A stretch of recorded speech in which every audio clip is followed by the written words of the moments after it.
Comment être irrésistible aux yeux d'un homme? Tout d'abord, être irrésistible, ça veut pas dire jouer un rôle de femme fatale à deux ronds. Comme je t'ai dit, beaucoup sur Netflix, on voit dans toutes les séries une nana, elle est à la fois brillante physicienne, à la fois canon physiquement, mais en même temps, elle boit toujours une bière ou des mojitos, et elle fume, et des fois même elle se drogue, mais elle est au QI, et voilà, bon bref, c'est des rôles, et elle a tout l'attirail de la féministe déconstruite, avec la frange, avec l'anneau dans le nez, cheveux bleus, enfin bref, une caricature. Et du coup, il y a beaucoup de femmes qui pensent que pour être irrésistible aujourd'hui, faut jouer un rôle, la femme fatale, ou la femme pas disponible, hard to get, enfin voilà, il y a des tas de rôles que les femmes s'imaginent qu'elles doivent jouer. Moi, ce que je vous conseille, c'est de revenir à quelque chose de beaucoup plus sain, de beaucoup plus facile en plus, c'est de revenir à quelque chose d'authentique et ressentir en vous qu'est-ce qui vous rend heureuse. Pas je prends une revanche sur les hommes, je me venge, j'ai peur d'eux, j'ai peur de me faire avoir. Tout ça, c'est un lavage de cerveau de la société qui vous a expliqué que les hommes étaient vos ennemis, étaient vos concurrents, qu'ils vous avaient exploité pendant des siècles, etc. C'est faux. Nous sommes dans le même camp. Un chromosome près, on aurait été des femmes et vous auriez été des hommes. Donc ça, c'est une manière de le voir, quoi. Le truc, c'est qu'il faut déjà se connecter à soi-même d'une manière beaucoup plus vraie, aller au-delà des blessures, du ressentiment, de la généralisation, de tout ça, et se dire, ok, je suis une femme, je vais arrêter de jouer le mec, je vais jouer la femme, je suis une femme, donc qu'est-ce qui me plaît? Alors, on est tous quelque part sur l'échelle entre H et F, moi je suis un homme mais je suis pas H pur, et vous êtes une femme, vous êtes probablement pas F pur, donc vous avez des côtés, des bizarreries, tout ça c'est pas grave. Le tout c'est de pas jouer un rôle et d'être dans votre énergie féminine et de pas avoir des espèces de modèles stéréotypés de séduction.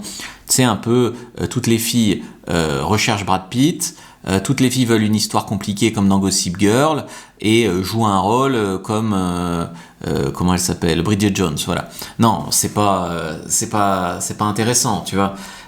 Moi, je t'encourage à créer une présence, une énergie, un alignement intérieur, plutôt que essayer de dire si je lui réponds pas au bout de 24 heures, il va tomber amoureux, si je couche pas le premier soir, il va m'aimer. C'est pas du tout aussi simple que ça. Vraiment, il y a des fois, on se rencontre, on couche le premier soir et on tombe amoureux. Des fois, on envoie des textos et puis on s'écrit pas pendant 15 jours, puis on se revoit et puis là on tombe amoureux. Non, il faut faire les efforts qu'il y a à faire, pas persévérer avec des mecs qui vous méritent pas. Et puis, l'écouter, vous faire écouter, ressentir, partager, écouter votre instinct aussi. C'est pas ça, si ça marche comme un CO2NARD, si ça parle comme un CO2NARD, mais que il est beau, c'est un CO2NARD, tu vois. Le message sous-jacent vraiment, c'est essayer de travailler sur votre énergie féminine, aussi sur votre vie pour faire assez de rencontres, parce que je vois beaucoup de femmes qui, c'est un cercle vicieux en fait, font pas assez de rencontres, donc persévèrent outrageusement avec des hommes qui leur font du mal. Puisqu'elles se font du mal avec ces hommes-là, leur estime d'elles-mêmes baisse, elles pensent qu'elles ne méritent pas mieux et elles s'accrochent. Vraiment, le pivot que vous allez pouvoir avoir dans votre vie amoureuse, c'est votre posture. Vous êtes une femme féminine, de qualité, qui peut attirer des hommes masculins, qui feront des efforts pour elle en fera aussi, mais eux, ils en feront pour elle. Et pour cela, il faut vous dire que vous méritez, vous avez le droit, vous êtes à l'aise avec qui vous êtes, vous avez forcément des imperfections comme tout le monde, mais c'est pas grave. Et vous êtes un peu plus dans l'instant présent. Parce que, est-ce que je dois jouer un rôle pour qu'il me rappelle? Est-ce que, s'il me rappelle pas, je dois lui écrire? Et s'il me rappelle pas, est-ce que je dois coucher avec lui plus tard? Enfin voilà, jamais dans l'instant présent, c'est un problème. Soyez dans l'interaction, regard, écoute, sourire sincère. Essayez d'être moins suspicieuse. D'ailleurs, en ayant l'air moins suspicieuse, c'est là où le mec pourra peut-être plus se dévoiler à vous, vous voyez.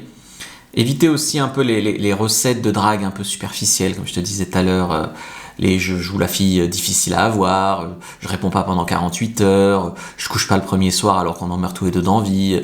Essayez de privilégier l'authenticité, la cohérence, essayez de cultiver vraiment une énergie qui attire plutôt qu'une action qui travaille beaucoup trop pour plaire, et puis restez aligné. Vous avez des hobbies, vos actes, vos mots. Je sais pas si tu dis je suis une femme indépendante et puis que ta vie ne le reflète pas, ou je suis une femme courageuse et puis que ta vie ne le reflète pas. Non, il faut que votre ressenti, votre image de vous, vos actes, vos mots, tout ça soit cohérent et que c'est ça qui va vraiment l'inspirer et le rendre complètement amoureux de vous. Donc je vous ai fait une fiche pour savoir si vous devez coucher ou pas le premier soir, parce que c'est toujours sujet à débat. Donc vous verrez, il y a des cas où oui et des cas où non, il y a des cas où c'est pas important. Donc regardez votre fiche sur coucher le premier soir ou pas. Première description de la vidéo, lien en commentaire épinglé. Abonnez-vous.